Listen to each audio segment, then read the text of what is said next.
What if the world had a center? What if there was a single pillar holding heaven and earth apart? What if the ancient mountains and the sacred trees whispered of the same secret, that creation itself stands upon an invisible spine? Tonight, we descend into that mystery. The ancients called it the Axis Mundi, the world's axis, the bridge of being. It is not only a myth, it is the deep memory of connection, a reminder that all things rise from soil toward light. The mountain and the tree are not symbols of worship alone, they are the architecture of existence. Throughout history, humankind has sought the highest point. We are drawn to summits, towers, spires, places where the horizon folds upward. The mountain became our first temple, carved not by hands, but by divine design. It stood as the world's navel, the meeting place of sky and stone.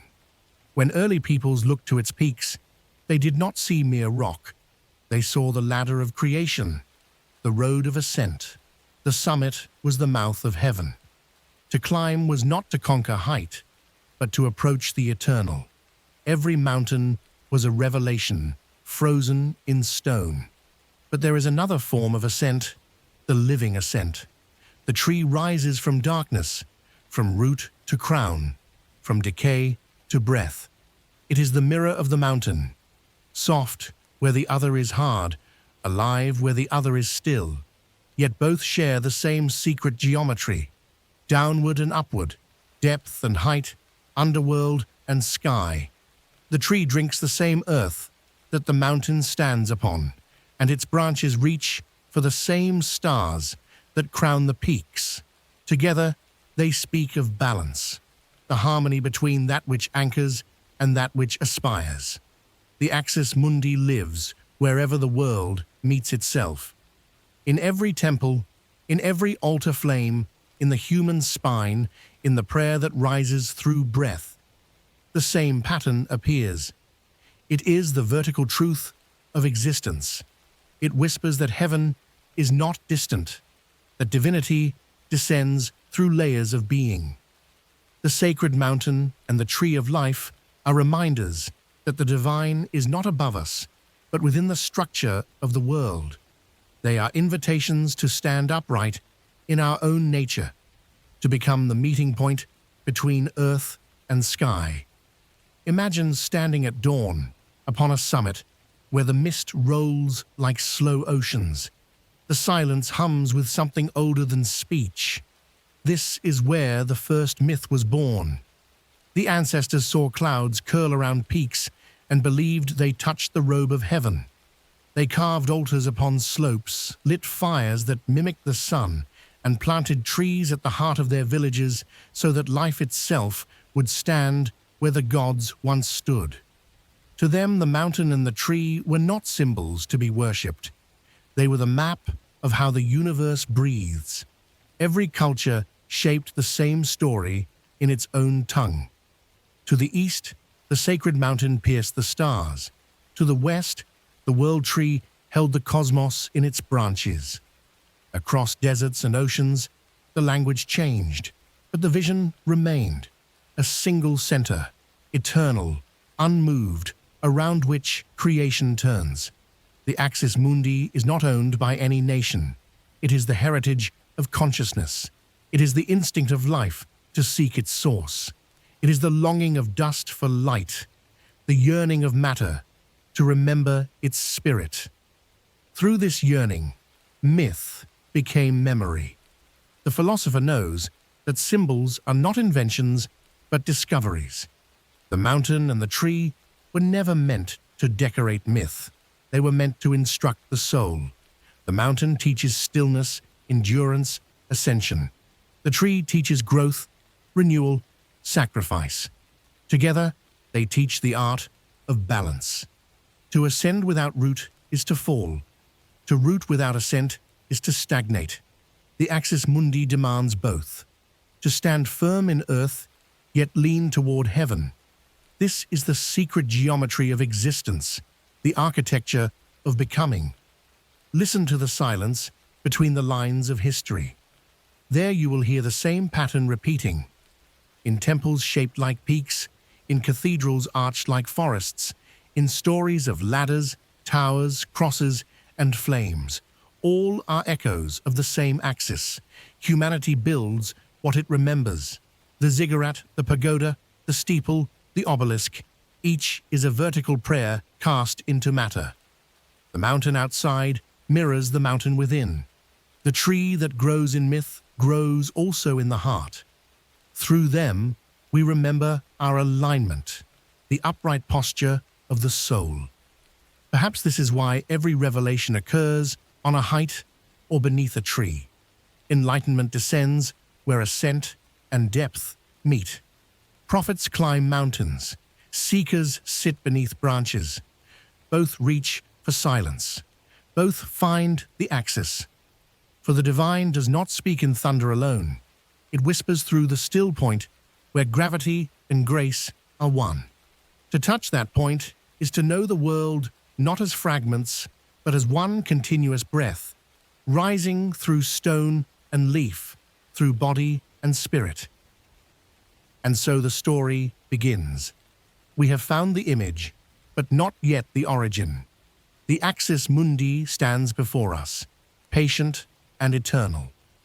In the next part, we will travel backward, to the dawn of time, to the first myths that named the mountain holy and the tree eternal, to the moment when humanity first drew the line between earth and heaven and called it sacred.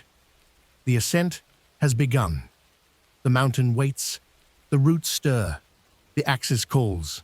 The mountain was humanity's earliest cathedral. Long before mortar and steeple, there was only height and silence.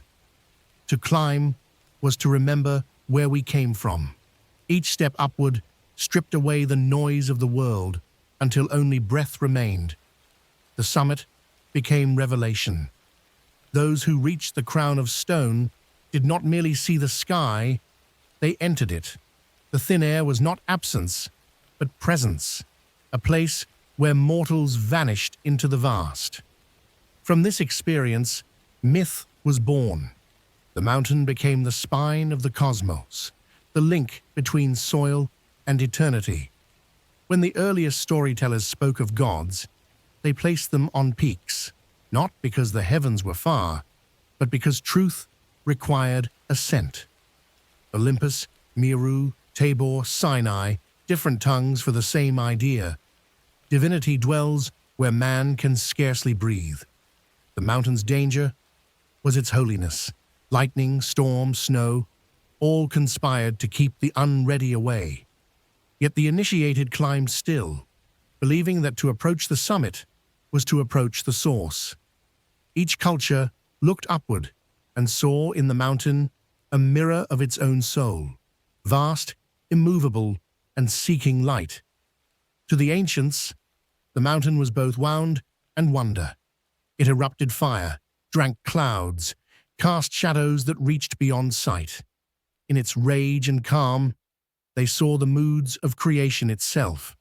When they built upward, terraced temples rising like steps toward the gods. These were imitations of the cosmic mountain, attempts to fix eternity into clay.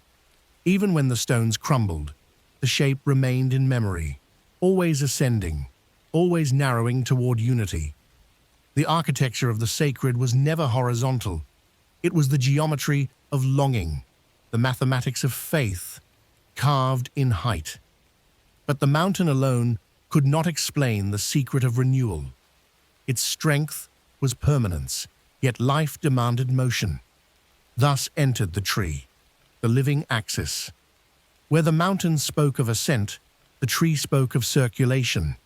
It rose and descended simultaneously, its roots drinking the underworld, its branches breathing heaven. To watch it was to witness creation in motion. The mountain stands still and receives the sky. The tree moves and carries the sky within. Together, they formed the twin halves of one idea, that stability and growth, silence and song, are one continuous act of being. In the hush beneath a sacred canopy, Early priests saw what climbers saw above the clouds. The shafts of light through leaves were the same gold that crowned peaks. The rustle of branches echoed the whispering wind of high passes. Here was revelation within reach, a summit lowered to earth. The tree allowed communion without departure, ascent without distance. Its trunk became the same ladder the mountain had been, only living, only near. When the axe struck a tree, the ancients wept as if heaven itself had fallen. For to wound the axis was to shake the order of worlds. Over centuries, the two symbols intertwined. In carving and chant, the mountain took on roots. The tree became a peak. Sacred art fused them into one image. The cosmic pillar, the world's center. At that center, priests built fires, kings raised banners, lovers swore eternal oaths. Each act pointed upward. Each act remembered the same geometry, that everything real must connect what lies below with what lies above. Even empires rose by this logic, their towers built to pierce the firmament, their flags reaching for the wind as branches reach for dawn. Yet beyond stone and leaf, there existed the invisible mountain, the interior ascent. The mystic found in stillness what the pilgrim sought in altitude. The journey inward mirrored the climb. Each meditation was a step, each breath a ridge. The summit awaited in silence, not in air. The sacred tree also bent inward. Its roots became memory, its crown imagination, its sap the flowing of spirit. The myth turned within the human frame, declaring that the body itself is the world axis, that to stand upright is already to bridge heaven and earth. Throughout ages of faith and forgetting, the axis never vanished. It changed language.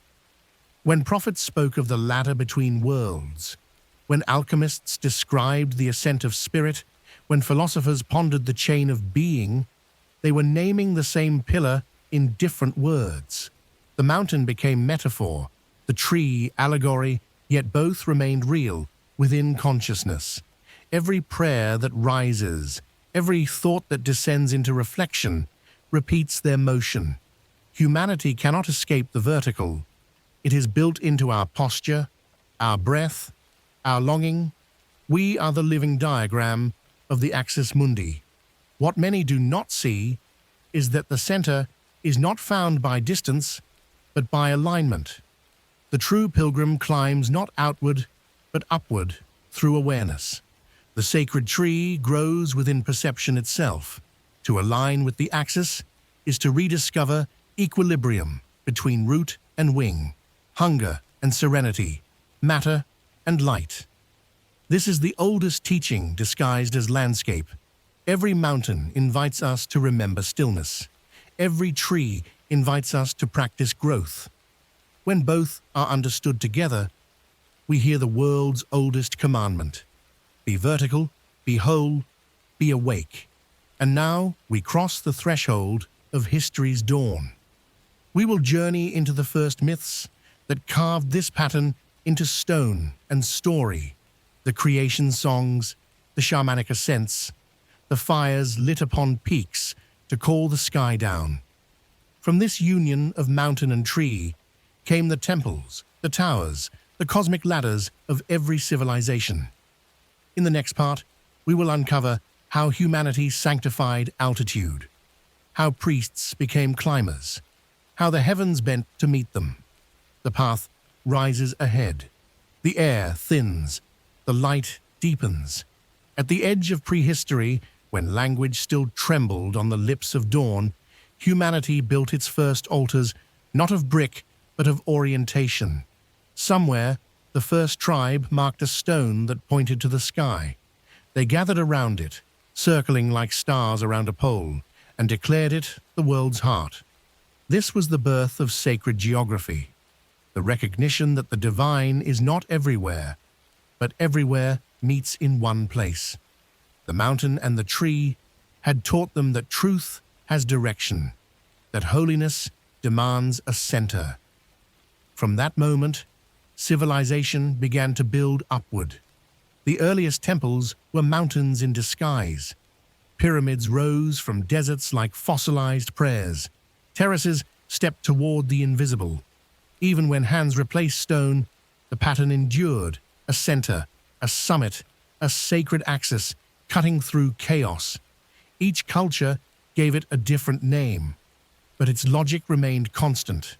If heaven lies above and life below, then there must be a thread between. Builders became myth keepers. Every tier, every staircase was a chapter in humanity's oldest scripture, the ascent. Within those heights, the wind still carried the same message whispered by mountain peaks: rise, remember, return. In the same age, beneath groves untouched by blade, another form of worship took root. The sacred tree became the temple of breath. Here, the world spoke through leaves. Villagers tied ribbons around trunks, hung bells from branches, and waited for wind to speak on behalf of gods. The mountain had demanded pilgrimage. The tree required presence. You did not climb it. You listened to it. Its slow growth mirrored patience.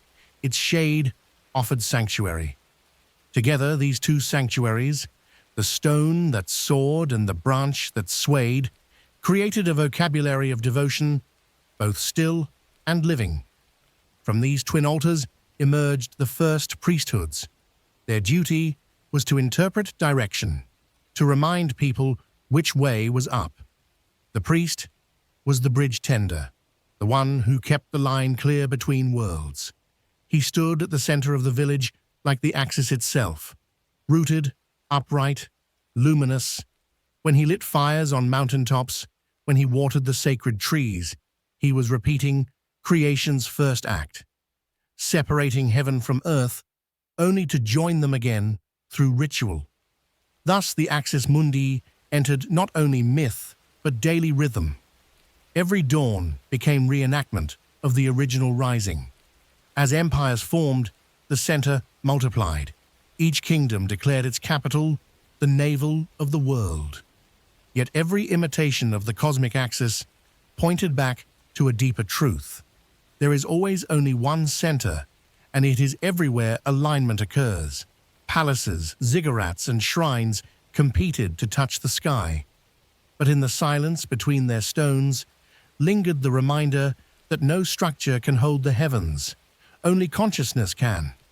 The mountain and tree became inner metaphors again, slipping quietly from architecture into philosophy.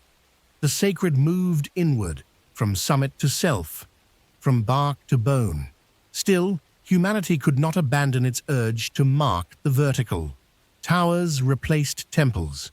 Obelisks rose like frozen sunbeams. Cathedrals blossomed into forests of stone. The line from ground to spire traced the same aspiration: to break the flatness of time with a spear of eternity. Each age carved its yearning into shape. The Gothic vault echoed the canopy of trees. The steeple echoed the peak. Civilizations fell, but the outline endured, a silhouette against the horizon, reminding every generation that to live without height is to forget where spirit begins. As centuries turned, the symbol deepened. Philosophers spoke of the great chain of being, mystics of ladders of light, poets of roots and wings. All were describing the same invisible spine, threading through creation. It linked mineral to mind, seed to star. The mountain and tree were only the visible rungs of that endless ascent. Through them, the cosmos taught proportion, that to rise we must first be grounded, that the divine descends only where the human ascends. Every revelation, every enlightenment is an intersection on this vertical road between what we are and what we may become. But every ascent bears peril. The climber faces storm, the tree faces axe. The Axis Mundi is never safe, for it stands between opposites, gravity and grace, chaos and order. darkness, and flame. To hold that line is to invite tension. This is why myths of the world tree speak of serpents gnawing its roots, why sacred mountains thunder and burn. The bridge between realms must endure pressure from both. Yet each assault only proves its necessity. Without the Axis, the world collapses into horizon. With it, even suffering becomes a stairway. There came a realization whispered through centuries. The true center cannot be destroyed because it is not a place, but a principle. The mountain may crumble, the tree may fall, but the pattern remains, waiting to be rediscovered in every age. The Axis Mundi survives in the human gesture of reaching upward, the raised hand, the lifted face, the breath that moves from chest to sky. In that motion lies memory. In that alignment, rebirth.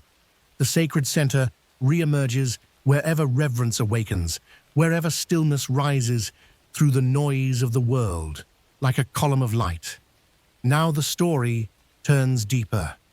We will descend into myth's earliest roots, to the shamans who climbed invisible trees of smoke, to the fires that marked the first heavens, to the dawn rituals that taught civilizations to orient their souls.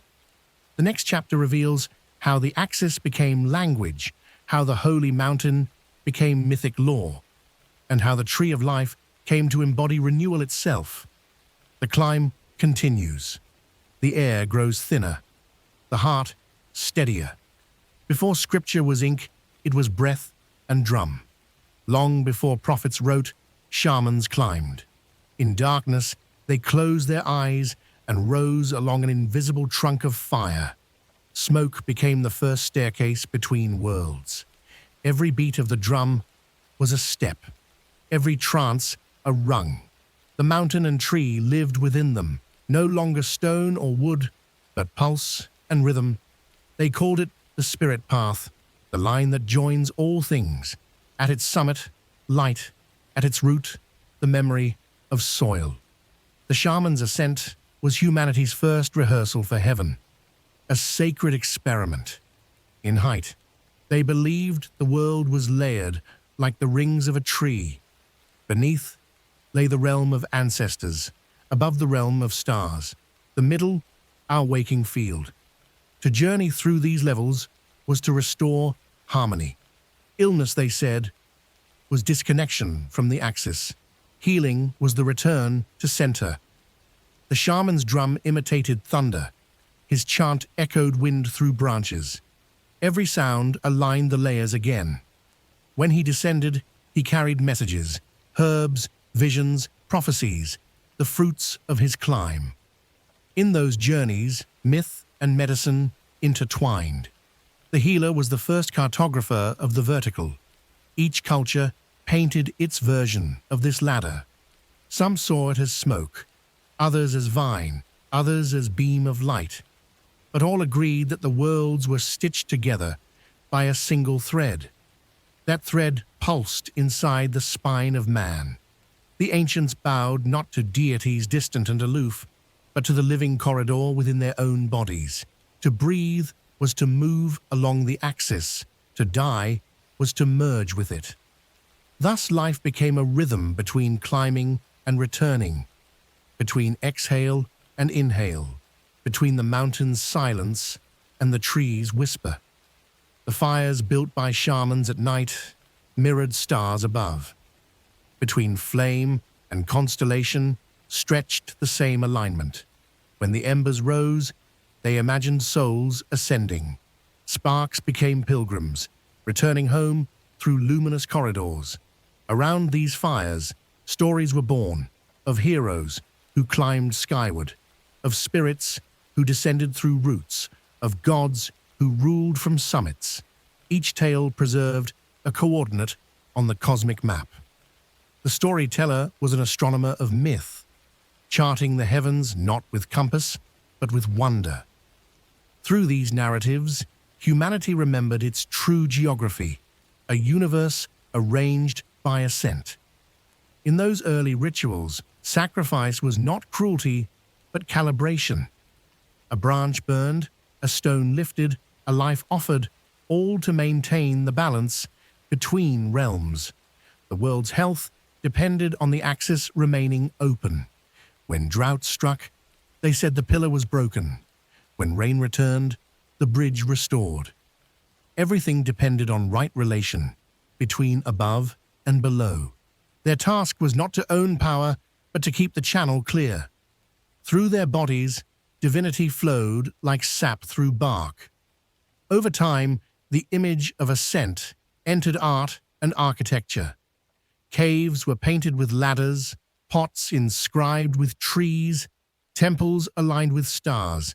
Humanity externalized its inner mountain.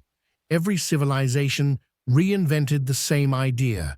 Connection must be built, or chaos returns. The Mayan pyramid, the Tibetan stupa, the Babylonian tower, all rose from the same memory. They were not monuments of pride, but diagrams of order. To build upward was to imitate creation, to reenact the shaman's climb in stone. The axis became blueprint. Geometry turned prayer, architecture turned myth incarnate. The deeper truth was this: the ladder is not climbed once. It must be climbed eternally. Each generation forgets and must rediscover it. The path reopens only when reverence outweighs ambition. Those who ascend without humility fall from light into illusion.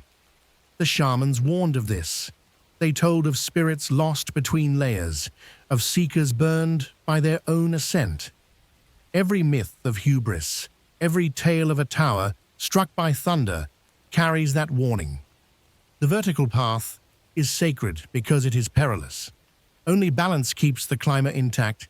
Only devotion prevents the fall.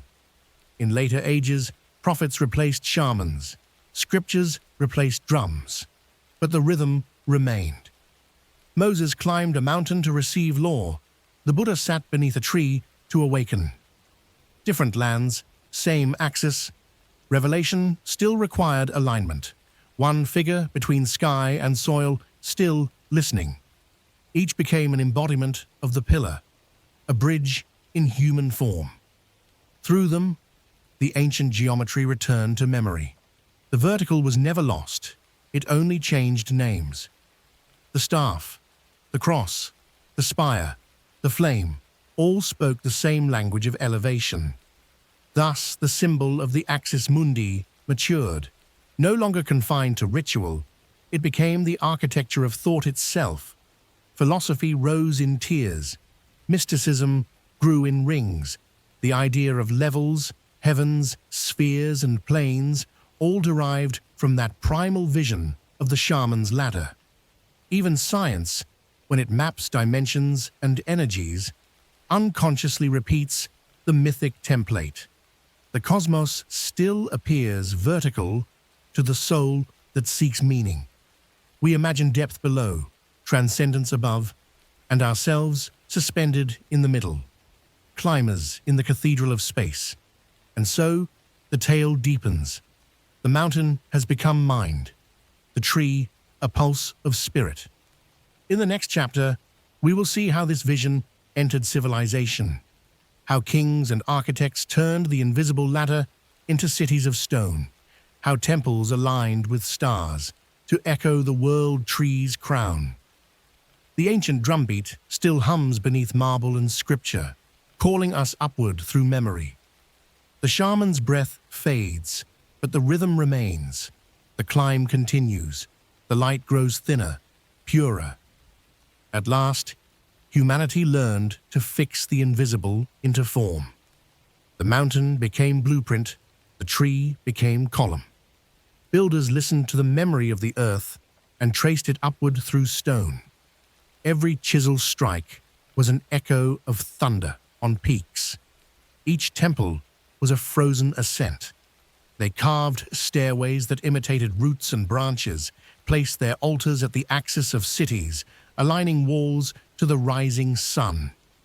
When dawn entered those chambers, it struck the heart like revelation. Architecture was no longer shelter, it was prayer solidified. The sacred no longer hovered, it stood, weightless in stone. From the deserts of forgotten empires to islands lost beneath tide, every civilization built its own vertical hymn. The ziggurat, the stupa, the pyramid, the tower, all were born from the same longing. Humanity no longer sought the gods beyond the sky. It invited them downward through crafted geometry. The builder became priest. Each block was confession, each pillar remembrance. These were not mere buildings, they were instruments tuned to heaven. When the wind passed through corridors, it sang the same tone as the cosmos. The city itself became organism, breathing through spires like a living mountain of faith. Within these sacred enclosures, light replaced language. At sunrise, gold spilled through narrow corridors, striking statues into life. At dusk, shadow folded the world back into mystery. The architecture taught without words, illumination descends, darkness ascends. To stand in the temple's center was to feel both directions at once. There, one sensed the pulse of the universe, a silence so dense it hummed. The faithful bowed, not to the image of deity, but to alignment itself. The Axis Mundi had become habitable. Humanity had built a spine for its collective soul. Across cultures, the same impulse guided design. The temple mound of the east, the steeple of the west, the stepped pyramid of the equator, all mirrored the ascent of spirit. Geometry became theology, proportion became psalm. Architects measured heavens with the compass of awe, the sacred ratio, the perfect angle, the shaft of light through the oculus, all served one purpose: to bind the mortal to the divine. Inside those forms, worshippers rediscovered vertical stillness. The building did not house God, it revealed the posture required to meet him. To enter was to climb without moving. Yet even these grand constructions were imitations of something greater. No wall could capture the entire breadth of heaven. The true temple existed where consciousness stood upright. The body, too, was a shrine, the spine, a column, the breath, incense rising, the heart, an altar where opposites met. Ancient mystics taught that to breathe fully was to replay the movement of creation, the descent of spirit, the ascent of matter. Every inhalation mirrored birth, every exhalation release. In this revelation, architecture turned inward again. The Axis Mundi was rediscovered within flesh, uncarved, yet eternal. The sacred builders knew this secret, but spoke it only in stone. They placed mirrors inside sanctuaries, so visitors might glimpse themselves reflected among divinities. They engraved human faces at the summit of pillars to remind worshippers that the final step of ascent was self-recognition. The mountain and tree were now internal landscapes. The summit lived behind the eyes.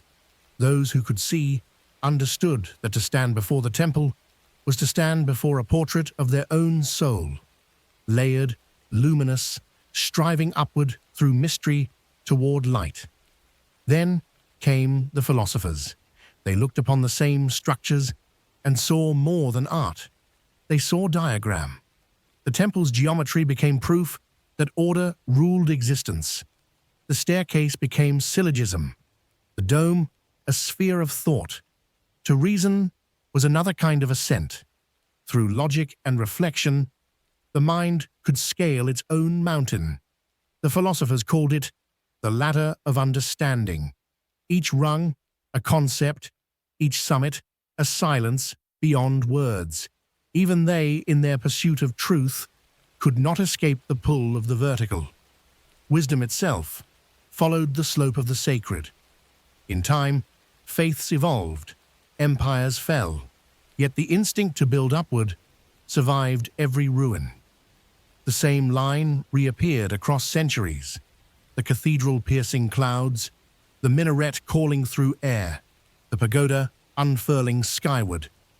Every age borrowed from the same invisible draught. The materials changed, the motive did not.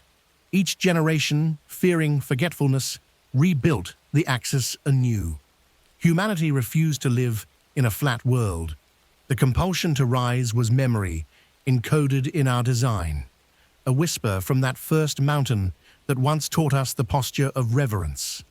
But as the world expanded and reason conquered myth, the vertical began to fade from sight.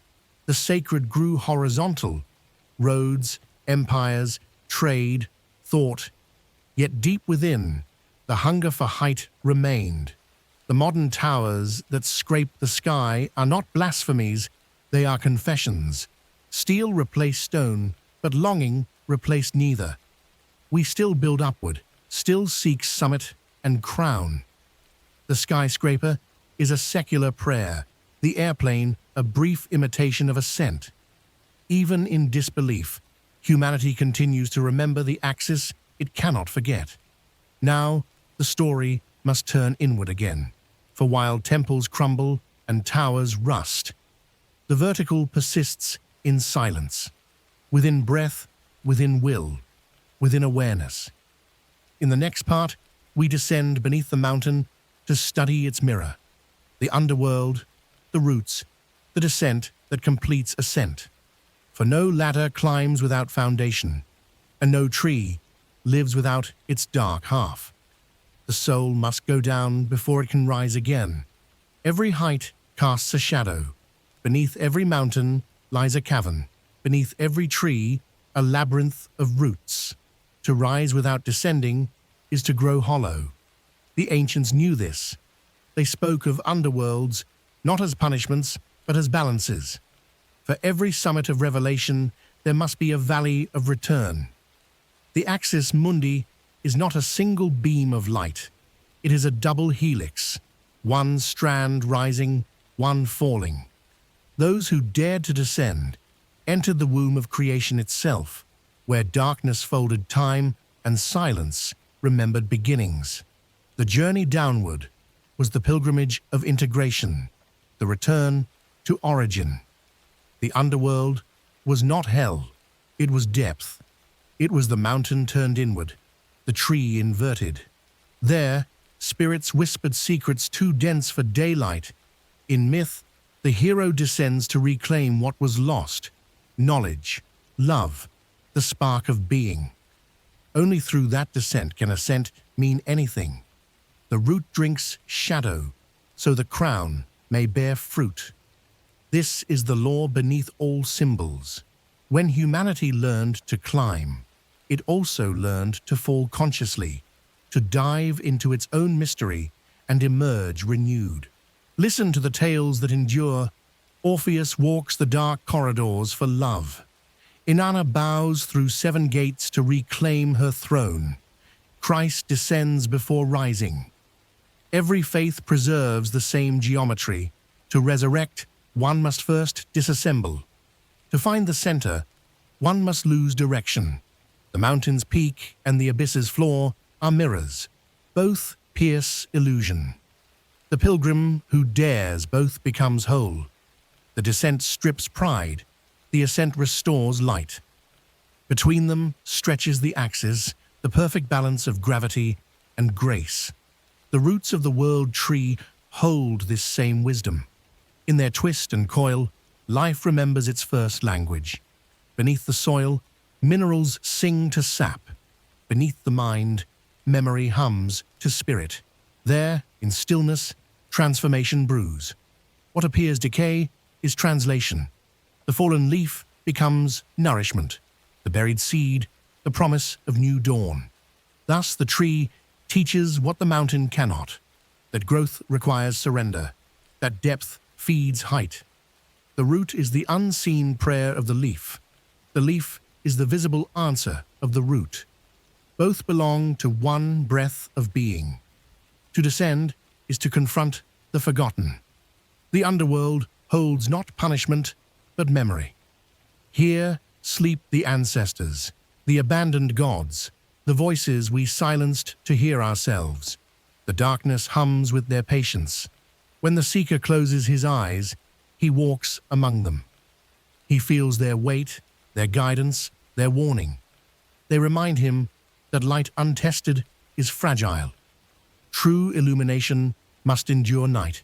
Every spiritual path, every act of introspection repeats this descent, the confrontation with shadow that precedes awakening. To flee it is to remain unrooted. To face it is to bloom from within. The descent is not an opposite of holiness. It is its proof. The mystic who dares the depths discovers that even there, the divine abides. The same axis that pierces heaven pierces the abyss. There is no place the sacred does not reach. In this revelation, fear dissolves. The pilgrim learns that light does not conquer darkness, it includes it. The holy mountain stands upon the unholy valley, and together they form the full spine of creation. To kneel in the depths is to bow at the base of the world tree itself. The ancient builders hinted at this truth. Beneath their temples, they carved crypts. Beneath the altars, they hid chambers of initiation. The novice descended before he could stand at the summit. In candlelight, he faced symbols of death, mirrors of shadow, questions without answer. Only by losing the horizon could he find the center. When he emerged, he carried silence as a crown. He had learned that ascension is not escape, it is return through understanding. The underworld had stripped him of illusion so that heaven could dress him in truth. Psychologically, this descent lives in us still. To heal, we must remember. To remember, we must enter what we buried. Every grief unacknowledged becomes a locked cavern. Every fear, a root strangled for light. The descent is therapy older than language. It is the courage to sit inside the dark until the dark becomes luminous. From there, the soul begins its slow reascent, not by denial, but by inclusion.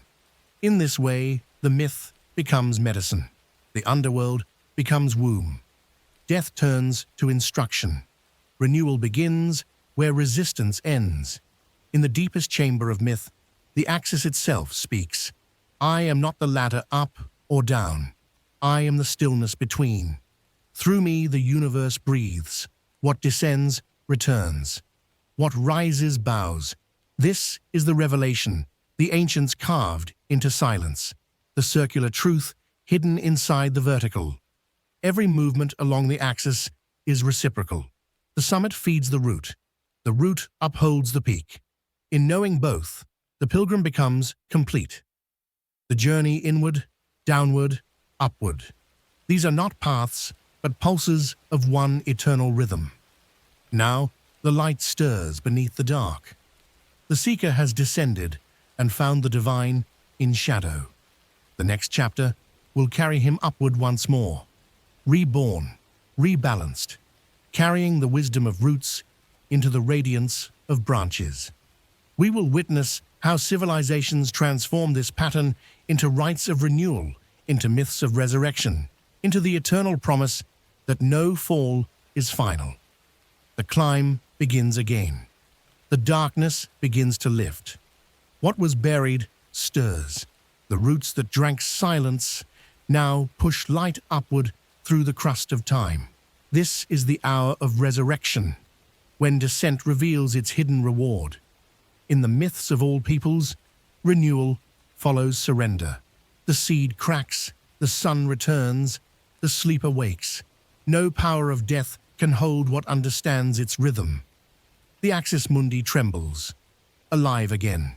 Its pulse runs through mountain and marrow alike. From every underworld rises a dawn. The one who has descended no longer climbs in fear, but in gratitude, carrying the memory of shadow like gold. Across civilizations, the same miracle repeats in different tongues. Osiris reassembled, Persephone emerging, Christ stepping from the tomb, the Buddha opening his eyes beneath the Bodhi tree. each story an echo of the same cosmic gesture. What dies is ignorance. What returns is understanding. The hero, reborn, walks not above others, but within the middle path, the sacred center. He has learned that light needs depth, as music needs silence. His ascent is not flight, but flowering. The mountain is no longer a task, but a mirror. The world itself begins to rise through him. The tree of life becomes his reflection. Its branches drip with symbols of redemption: fruit for the starving, shade for the weary, birds for the skyless. Every leaf unfurls the memory of a root that once dared the dark. Renewal, in truth, is the reconciliation of opposites. The tree teaches that no experience is wasted. Suffering becomes nutrient.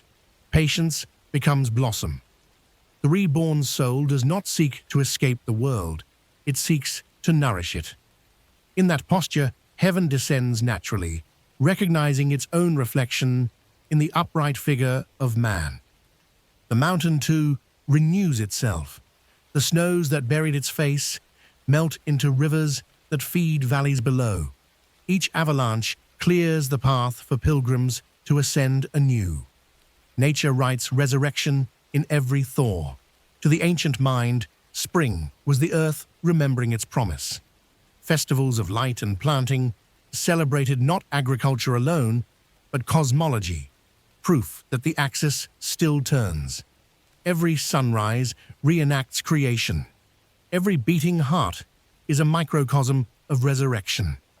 When we breathe, we repeat that ancient pattern: descent into exhale, ascent into inhale, the endless rhythm by which the universe keeps its pulse alive. Yet the resurrection of myth is not a single event.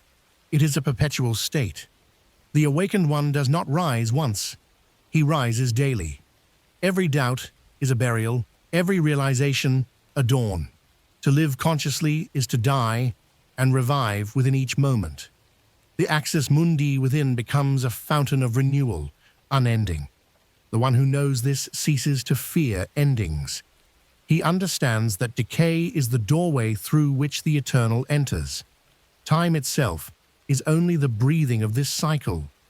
What the ancients saw in gods, we carry in our pulse: the immortality of transformation. From this rebirth, compassion grows. The one who has faced the roots can no longer despise the soil. He looks upon others and sees the same struggle, the same hidden spark. The reborn soul becomes gardener of the world, tending what still sleeps. Through his presence, the axis becomes contagious. Mountains rise in hearts, trees bloom in eyes. His silence radiates orientation. Such beings were called saints, bodhisattvas, philosophers, healers. But all were simply keepers of vertical balance. They remind the world that to serve life is to stay aligned between heaven's gaze and earth's embrace. Civilizations, too, experienced resurrection. After ruin came rebuilding, after winter, renewal. Cities destroyed by flood or flame were raised again upon their own ashes, temples reconstructed on the same sacred coordinates. Humanity could destroy its works, but never the pattern guiding them. The Axis Mundi reasserted itself in every renaissance, every enlightenment, every generation that remembered height. Each revival of art, science, or spirit was a re-blossoming of that original tree. Even modernity, with all its reason, could not silence the ancient instinct to rise.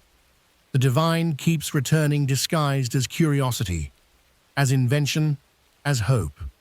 The myth of resurrection, therefore, belongs not to gods, but to geometry. It is the curvature of existence correcting itself.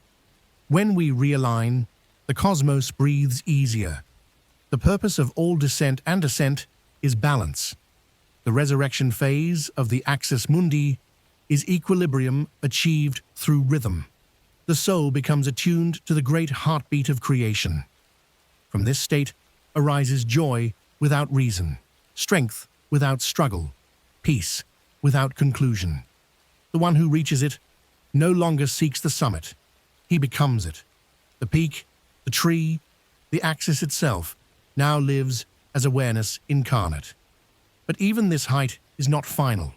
Renewal must flow onward, lest it stagnate into pride.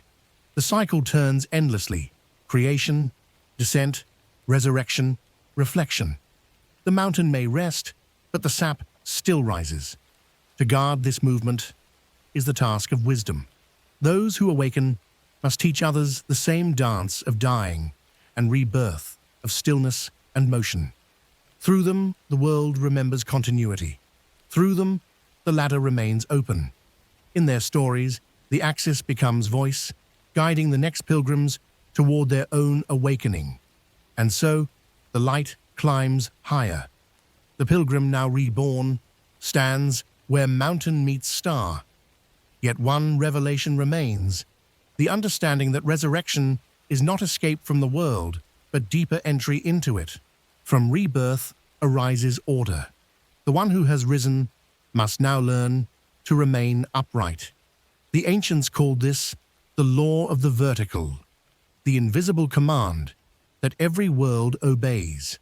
When the mountain stands too long without root renewal, it crumbles. When the tree grows without grounding, it topples. So, too, with kings and prophets, nations and souls. Balance is the axis's first decree. To live aligned with heaven is to remember the center in all actions. The divine does not demand worship, it demands proportion. Every misdeed is a tilt, every act of truth a correction back toward vertical stillness. The earliest rulers understood this instinctively. They crowned themselves not as owners of the earth, but as stewards of height. The crown was the mountain's peak, resting upon the human skull. To govern meant to stand between heaven's command and the hunger of the ground. When justice ruled, the axis thrived.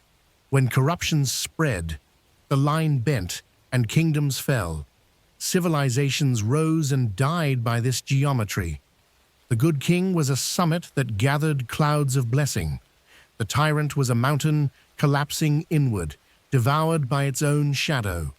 Power could only endure through symmetry with spirit. Prophets, too, served the vertical. They were lightning rods of conscience, speaking from that trembling middle where heaven touches breath. When the world leaned toward chaos, they restored equilibrium by word and vision. Their task was never comfort, it was correction. They reminded mortals that ascent without compassion is vanity, that rootless glory invites fall. Each revelation was a plumb line, dropped through history, measuring deviation. The prophet's voice was thunder over slopes of pride. His silence afterward was snow upon the peaks, covering all in humility until the cycle began again. Thus the vertical became law, not of religion alone, but of being itself. The universe is built upon gradients, weight and light, depth and height, matter and meaning. When these fall out of harmony, storms arrive, political, spiritual, cosmic. To restore order, one must stand tall within one's axis. Every person is a miniature mountain, every thought a branch of the world tree. The alignment of countless souls sustains the world's balance. When humanity forgets its posture, the planet itself trembles to remind us. Earthquakes of spirit precede earthquakes of stone. The law of height governs even the unseen. In temples and courts, symbols preserved this awareness. Pillars flanked entrances not for beauty, but for balance. One represented mercy, the other severity. Between them walked the initiate. The throne was set upon steps to mirror ascent.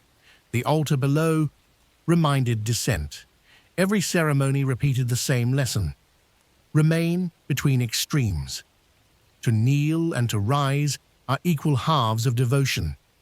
In this symmetry, prayer becomes architecture. The Axis Mundi reveals itself as morality, translated into posture. Uprightness in spirit produces uprightness in form. The vertical thus became the secret spine of ethics. Even common life obeys this unseen code. A craftsman shapes his work by vertical measure. A farmer plants his seed straight. A child learning to walk finds holiness in balance. Every act that steadies is sacred. The axis hides in gestures, lifting a friend, raising a roof beam, looking to the sky before decision. Through these movements, eternity participates in the ordinary. The world remains aligned through 1,000 small corrections. The cosmos survives through posture maintained in hearts that still remember where the center lies. When societies forget this center, they flatten. Their music loses range. Their buildings lose soul. Their words lose upward echo.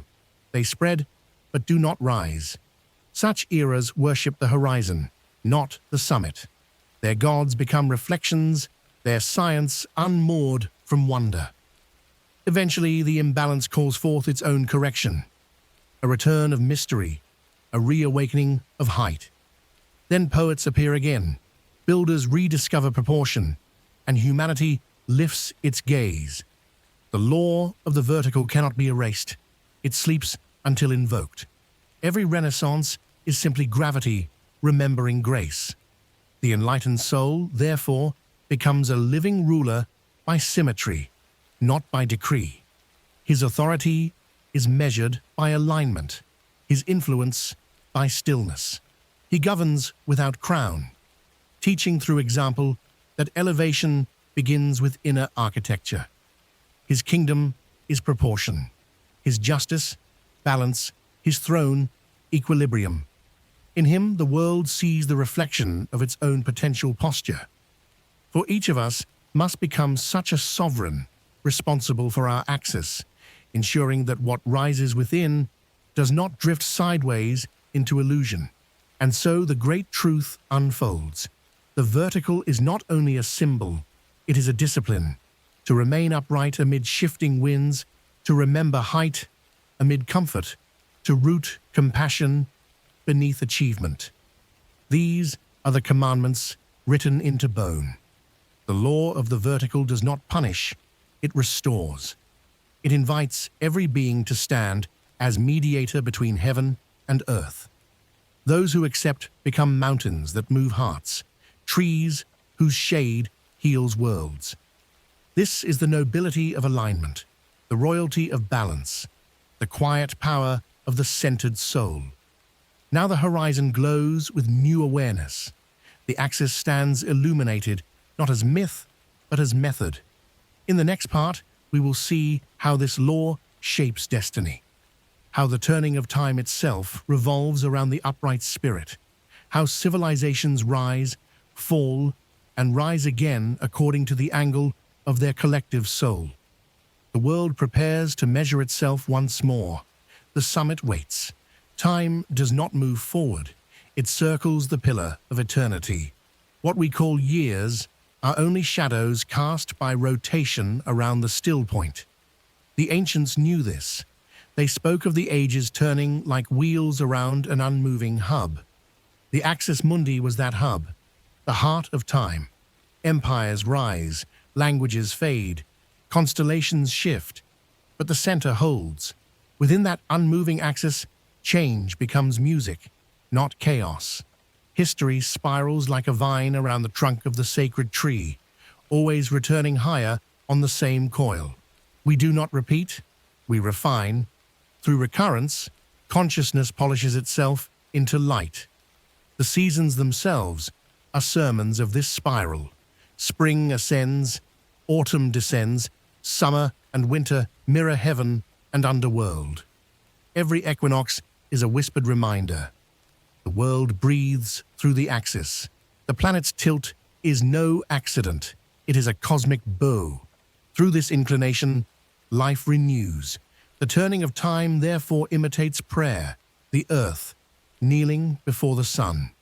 Humanity lives within this perpetual devotion, though it rarely perceives it. Each dawn is resurrection, each dusk descent. When we wake, we rise with the mountain. When we sleep, we root with the tree.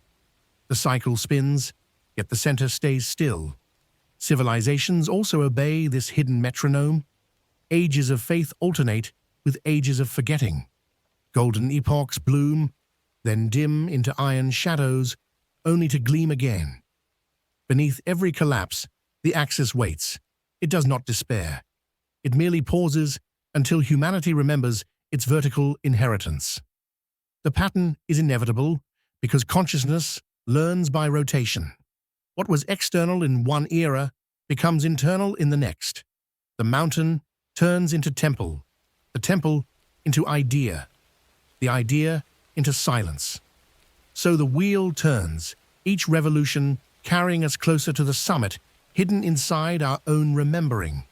Even the stars mark this dance.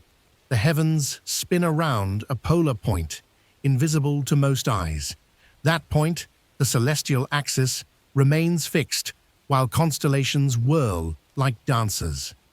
To gaze upward is to glimpse the blueprint of one's own soul. Chaos in motion around stillness. The mystic seeks to live as that pole, unmoved while circumstances orbit. In meditation, in art, in love, one finds moments when time ceases its rush and stands radiant. In such instants, eternity peers through the veil. The seeker realizes the goal was never movement at all, but recognition of the unmoving. Prophets called this awareness the eternal now. Philosophers named it the center of being. Poets described it as the pause between heartbeats. All were speaking of the same realization. When one aligns perfectly with the axis, time dissolves into presence. Past and future bend inward like branches toward trunk. Memory and prophecy meet at the same still flame. In that flame, the self is both ancient and unborn. This is immortality, not endless duration, but perfect coherence. The one who stands in the center no longer counts days. He listens to the pulse beneath them, steady as creation's first breath. The turning of time, therefore, serves revelation. Every rotation exposes another facet of truth. Revolutions of culture, science, and spirit are not accidents. They are petals unfolding around the central stem. When humanity forgets, the wheel descends into shadow. When it remembers, it rises again into light. The motion itself is mercy. Without descent, there can be no depth. Without repetition, no refinement. The world ages because the soul matures through cycles. Each century is a ring in the tree of consciousness, each era another layer of growth toward the crown of unity. Yet to understand this pattern is not to escape it, but to dance within it. The enlightened one moves with seasons, yet remains rooted in stillness. He acts in time without belonging to it. His days flow like rivers around the mountain's base. Every decision becomes a revolution around meaning. Every act a reaffirmation of center. He no longer resists endings, for he sees them as beginnings returning in disguise. The sages of every lineage left symbols of this cosmic wheel: the mandala, the Ouroboros, the halo, the calendar stone. Each encircled an empty middle, the silent hub. They understood that holiness requires both movement and rest. Around stillness, energy organizes itself. Without stillness, energy collapses. The Axis Mundi is therefore not only a bridge, but an engine, the equilibrium that allows time to turn without tearing. Through it, the past feeds the future, and the future redeems the past. All history is a wheel rolling toward awareness. Eventually, the spiral narrows. What was once outer orbit becomes inner rotation. The seeker, having circled countless lives, steps closer to the axis until he feels its hum within his bones. There he learns the final symmetry. The world turns around him because he is aligned with its center. Destiny is not imposed. It resonates. When he acts, the universe pivots slightly. When he rests, it breathes. He has become the balance point, the unmoving mover, the memory of eternity disguised as a human heartbeat. In him, the law of cycles finds its completion. And now, as the wheel of history completes its arc, we approach the last revelation. The Axis has shown us origin, ascent, descent, renewal, and law. What remains is culmination, the union of all opposites, the silence where mountain and tree merge into one vertical light. In the next and final part, we shall stand at that summit and gaze through eternity itself, witnessing how every symbol, every breath, every heartbeat was only the Axis speaking through us. The climb nears its end. The air grows clear. At last, the climb is complete. The air thins until breath becomes prayer. The horizon dissolves. Above and below, trade places. The mountain no longer seems vast. It becomes interior, a cathedral of stillness shaped by ascent itself. Each step has peeled away illusion, the belief in distance, in separation, in time. What remains is vertical light, a single line uniting all realms. Here the tree's crown touches the mountain's peak, and both vanish into radiance. The traveler who reaches this height finds no throne, no god waiting, only reflection. The summit is a mirror. To behold it is to remember that the Axis was always oneself. The silence here is not absence, but total presence. Every sound swallowed becomes part of its music. The pilgrim hears rivers beneath and winds above as one continuous breath. The stars are roots turned inside out. The earth a canopy inverted. The entire universe stands upright within awareness. What was journey now reveals itself as geometry fulfilled. All opposites, heaven and underworld, seed and flame, rise and fall, dissolve into symmetry. The climber realizes the Axis never moved, only perception did. All ascent and descent were motions of awakening around a center that never left. From this stillness, a voice emerges. Not sound, but knowing. There is no mountain, no tree, no path. There is only alignment. The words are not heard, but understood, resonating through bone and light alike. The pilgrim kneels without movement. Gratitude replaces gravity. He senses every life, every myth, every civilization, turning gently around this point of truth. Nothing has been wasted. Every error was a tilt corrected. Every sorrow a root strengthening the trunk of consciousness.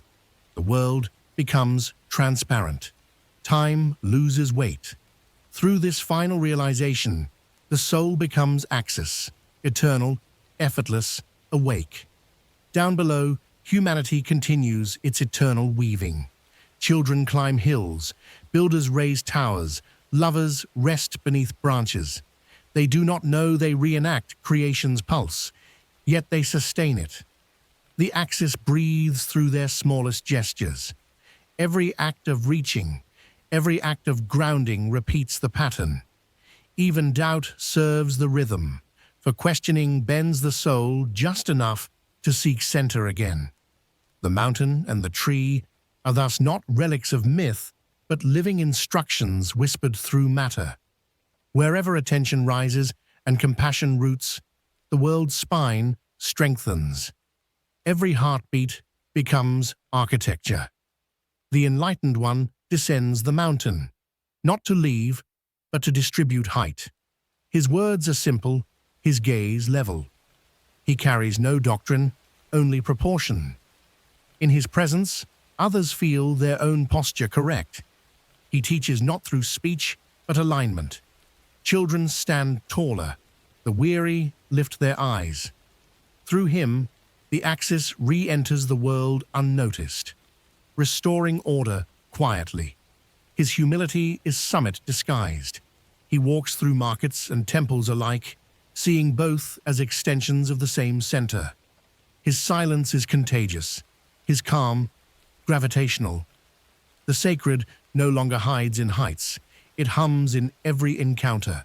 This is the destiny of the Axis, to dissolve into life. No longer confined to symbol or shrine, it permeates conversation, labor, art, and rest. The world becomes temple, the moment becomes altar, the act of breathing becomes mass. The difference between sacred and mundane fades like mist at dawn. Existence itself stands revealed as the ceremony of being upright. The tree and mountain are absorbed into the posture of consciousness. The pilgrim smiles, realizing that the journey never began, because it never needed to. The Axis was not a destination, but the shape of awareness all along. Now the cosmos realigns around recognition. The stars lean closer, listening to the silence of understanding. The planets swing in rhythm with an unseen heart. Every atom recalls its vertical purpose, to connect heaven and matter through vibration. Creation, at last, becomes self-aware. The universe bows inward, acknowledging the secret shared since the first light. There is no divide. The root touches the crown. The circle closes around the line. In that union, eternity blooms like dawn, breaking through itself. The Axis Mundi ceases to be myth. It becomes memory rediscovered in the heart of every living thing. In the eyes of the pilgrim, the world turns golden. Mountains shimmer like frozen hymns. Oceans glitter like mirrors of breath. The tree of life unfolds through every vein of reality. Its sap, the current of consciousness. The climber watches leaves fall and knows they will rise again as blossoms. He sees death and calls it transformation, sees time and calls it pulse. Every horizon, every heartbeat, every whisper repeats the same message. All is one, and the one is vertical. In that realization, fear dissolves. What remains is wonder, pure, patient, unending. And then comes stillness, not the silence of end, but of completion. The air holds its breath, even thought bows. The summit is everywhere, the center omnipresent. The mountain has become the world has become the tree. The pilgrim fades into light, like mist returning to cloud. His absence is fullness, his echo continuity. The universe rests upright within its own reflection. Creation hums softly, as if satisfied with its own design. The journey is finished, yet it begins again with every awakening soul that dares to climb. Thus ends the tale of the Axis Mundi, the holy mountain and the living tree, the spine of worlds and the breath of time.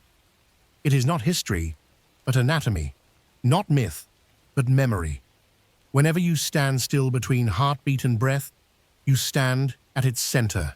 Whenever you choose balance over haste, compassion over pride, you keep the Axis alive.